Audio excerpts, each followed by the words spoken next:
the world has already ended. Many times. Not in the way we usually mean when we talk about the apocalypse.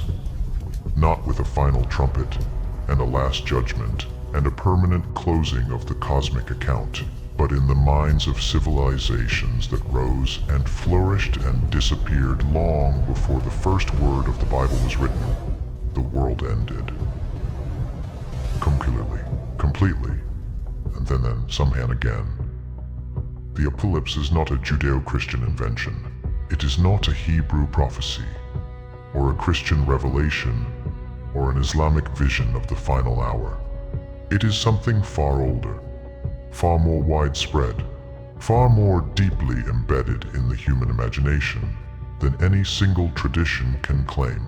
Before the book of Revelation, before the prophecies of Isaiah, before the vision of the four horsemen, human beings were already dreaming of the end, already calculating when it would come, already building entire cosmologies around the certainty that what exists cannot last forever, and that the destruction waiting at the end of time would be total, catastrophic, and in some traditions, necessary. And the question that matters is not just that these stories existed, it is why they existed. Why does the human mind, across every culture and every era, keep returning to the same dark dream? What is the apocalypse telling us about ourselves? And what did the oldest versions of this story understand that our modern ones have quietly forgotten? The oldest apocalypse story we have written evidence for comes from ancient Mesopotamia. The same civilization that gave us the Epic of Gilgamesh, the same culture that built the world's first cities, also carried a vision of the world's final end. And it is more interesting and more disturbing than most people realize. The Mesopotamian flood narrative, which predates the biblical story of Noah by at least 1,000 years, possibly more, is usually discussed a creation story, as a story about survival. But look at it more carefully, and it is something else entirely. It is an apocalypse, a complete destruction of the existing world by divine decision, followed by a reconstruction on different terms. The god Enlil, in the Sumerian version, decides that humanity has become too loud, too chaotic, too disruptive, too alive in ways that the divine order cannot tolerate, and resolves to erase everything and start over. One man is warned. One man builds a vessel. The flood comes. Everyone dies. The world as it existed, the cities, the animals, the accumulated life of generations, wiped to nothing. And from that nothing, a new world emerges. Quieter, perhaps, chastened, aware, in a way it wasn't before, that the gods hold the power to end everything without negotiation. This is not a comfort story. This is a warning encoded as history. The world you live in is not permanent. It has already been destroyed once. The only reason you exist is that something survived the last ending. And the forces that ended it once are still present, still watching, still capable. The Mesopotamians didn't expect one final apocalypse. They expected a cycle, an ongoing pattern of divine decision, world ending, and reconstruction. The end was not a finish line. It was a reset. A terrible total reset that could come again whenever the balance between human chaos and divine order tipped too far. The Hindu tradition takes this cyclical vision and expands it to a scale that is almost incomprehensible. The concept, the cosmic age, presents time itself as a vast cycle of creation and destruction operating across timescales that dwarf anything in Western religious imagination. The four yugas, Satya, Treta, Dvapara, and Kali, represent a progressive deterioration of cosmic order, virtue, and human capacity. We are currently living in the Kali Yuga, the darkest age, the age of conflict, deterioration, and spiritual decay. And at the end of the Kali Yuga, which 432,000 years in the traditional accounting, comes Pralaya, the dissolution. The god Shiva dances his Tandava, the cosmic dance of destruction, and the universe is unmade, not just the earth, not just humanity. The entire cosmos, all matter, all energy, all existence collapses back into the formless source from which it emerged. And then, after a period of cosmic rest, a new Brahma is born and the entire process begins again. Creation, preservation, dissolution. Over and over, without beginning and without end. The Hindu apocalypse is not terrifying in the way the Western apocalypse is terrifying. It is best. It operates on scales that make human civilization look like a momentary spark. And crucially, it is not a judgment.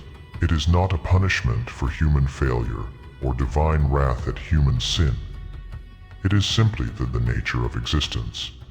Things arise, things persist, things dissolve, things dissolve. It is not evil, it is the completion of the cycle. The breath out that must follow the breath in. Without Pralaya, there could be no new creation. The destruction is structural. It is necessary. It is in the deepest sense of the word natural. The Norse apocalypse, Ragnarok, is perhaps the most dramatically realized end-of-the-world narrative in any pre-Christian tradition, and it is remarkable for a reason that is rarely discussed. The Norse gods know it is coming. They have known all along. Odin has been preparing for it since the beginning of the cosmos, filling Valhalla with the souls of the greatest warriors. Building his army for a battle he has already foreseen and already knows he will lose. Ragnarok begins with the death of Baldur, the most beloved, most innocent of the gods, which Loki engineers with cold deliberation. This triggers a chain of events as unstoppable as an avalanche. Fimbulwinter arrives, 3 years of winter with no summer in between. Snows that never melt, cold that kills the livestock and breaks the communities and strips civilization down to its desperate, violent core. Then the wolf Fenrir breaks his chains. The Midgard serpent rises from the ocean. The fire giant Surt marches from the south with a sword of flame. The dead of Hel ride with Loki at their head. And the gods fight, not because they believe they can win, but because this is what they are. Odin fights the wolf Fenrir and is swallowed whole. Thor kills the Midgard serpent and falls dead from its venom, having walked exactly 9 steps before collapsing. Tyr and Garm destroy each other. Freyr, who gave away his magical sword for love, fights unarmed and falls. The gods die. The earth sinks into the sea. The sky splits open. The sun is swallowed. Everything ends. And this is the part that most people don't know, because the Norse apocalypse usually presented as pure catastrophe. The earth rises again from the water, green and renewed, surviving God's return. Baldur comes back from the dead, purified, innocent, restored. The world begins again, a new world, cleaner than the one that burned. The Norse were not nihilists. They believed in the end. They believed it was as an end total. They also believed it was not the last word. The Aztec vision of apocalypse is perhaps the most visceral, the most physically immediate of all the pre-biblical traditions. The Aztecs, that the current world was the 5th attempt. 4 previous suns, 4 previous versions of everything, had existed and been destroyed. The first sun was destroyed by a jaguar that ate the world. The second was destroyed by wind. The third by fire rain. The fourth by flood. Each destruction was complete. Nothing carried over. Each new world began from nothing. The 5th sun, our sun, was created at Teotihuacan when the gods sacrificed themselves to set it in motion. And its continuation was not guaranteed. It required feeding. It required the constant input of human blood and human hearts to keep moving across the sky. Stop the feeding and the sun stops. And when the sun stops, the fifth world ends like the four before it. In darkness. In the jaws of sky demons called Sitsamima, who wait at the edges of the Wakli this moment. The Aztec apocalypse was not a distant future event. It was a daily threat. Every day the sun rose was a victory over extinction. Every night it set was a reminder that it might not return. The apocalypse wasn't at the end of time. It was at the end of every single night. Here is the core insight, the one that emerges when you look at all of these traditions to ask what they share beneath their surface differences. Every pre-biblical apocalypse is cyclical. Every one, without exception. The Mesopotamian flood is followed by reconstruction. The Hindu pralaya is followed by new creation. Ragnarok is followed by a reborn earth. The Aztec sun for destroyed worlds. The end is always a transition, always a passage, always the necessary destruction that precedes the next emergence. This is profoundly different from the apocalypse that most of the modern world has inherited. The Abrahamic apocalypse, in its most influential forms, is linear. It happens once. It is final. History moves in one direction toward a single ending that closes the account permanently. The Last Judgment is not followed by a new round of creation. It is followed by eternity, by a permanent state that never cycles, never changes, never ends.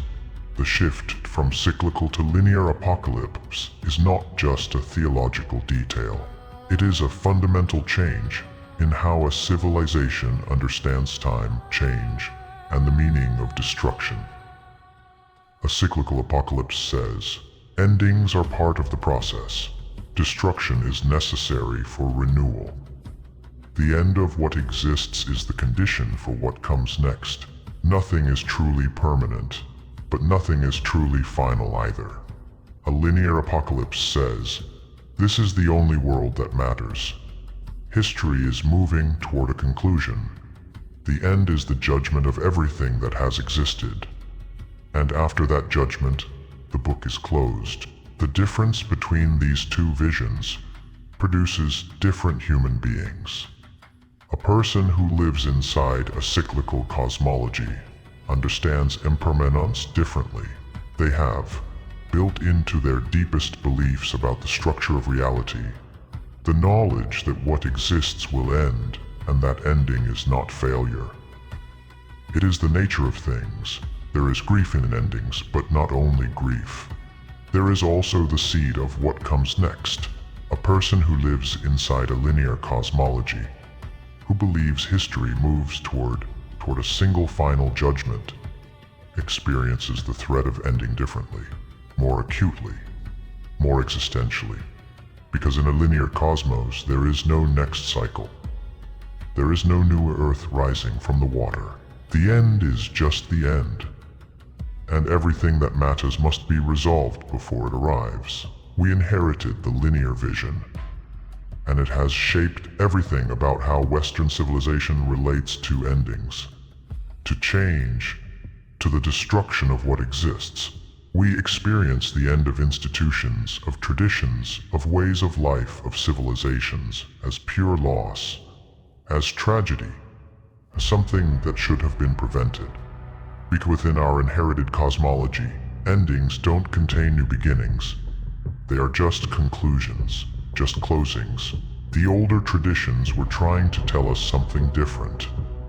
They were trying to encode into the deepest stories a culture tells about the world a truth that is ecologically, physically, cosmologically confirmed at every scale of reality. Endings are not aberrations, they are the mechanism. They are how what is exhausted makes room for what is possible. They are not the failure of the world. They are the world doing it is supposed to do. Ragnarok is coming. It always has been. The question the Norse asked was not how to prevent it. they knew it could not be prevented. The question was how to live in the knowledge of it. How to be fully present, fully committed, fully alive in all you know will end. How to fight on the plane of Vigrid not because you expect to win, because fighting is what integrity requires when the wolves break free. The world has ended before. Many times. Before the flood, there was another world. Before this sun, there were 4 others. Before this cosmic age, there were uncountable previous ones. And when this one ends, as everything that begins must end, something will follow. Something new. Something that carries, in whatever form, the essential seed of what came before. That is not despair.